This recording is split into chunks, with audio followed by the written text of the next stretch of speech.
صلى عليك الله يا خير الورى تعدد حبات الرمال وأكثرا صلى عليك الله ما غيث هما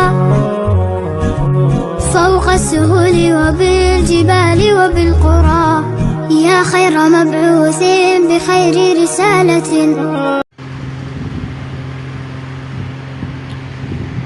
بسم الله الرحمن الرحيم.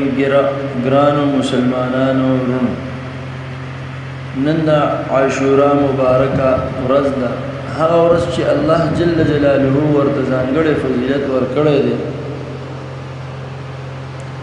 رسول الله صلی الله علیه وسلم به د دې ورځې روژه نیوله او صحابه کرامو ته به یې هم روژې نیولو ترغیب ورکاوه.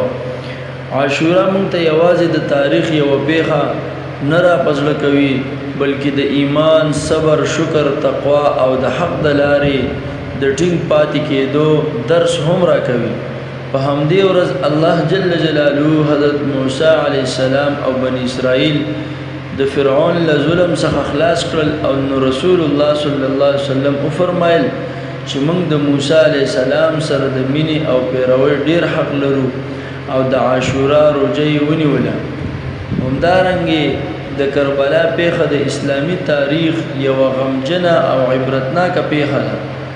حضرت امام حسین رضی الله تعالی عنہ د دین د حق او عدالت لپاره ستره قرباني وړاندې کړه. موږ له دې پیښې څخه د حق، صبر او استقامت درس اخلو او د ټولو صحابه کرامو او د رسول الله صلی الله علیه وسلم د اهل بیت سره مینه او احترام زموږ د ایمان برخه ده. راځئ چې د عاشورا په ورځ روژه ونیسو، توبه وباسو، د قرآن کریم تلاوت وکړو، دعا وکړو او د الله جل جلاله اطاعت ته ځانونه نور هم نږدې کړو. الله تعالی دې موږ ټولو ته د حق په لاره د ثابت قدمۍ، اخلاص او تقوا توفیق راکړي. وآخر دعوانا الحمد لله رب العالمين.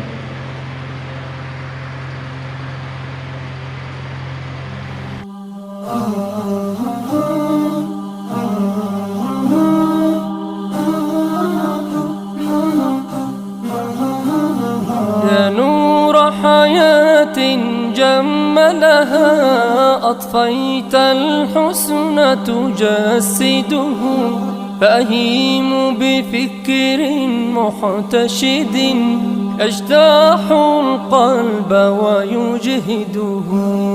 يا نور حياة جملها أطفيت الحسن تجسده فأهيم بفكر محتشد يجتاح القلب ويجهده.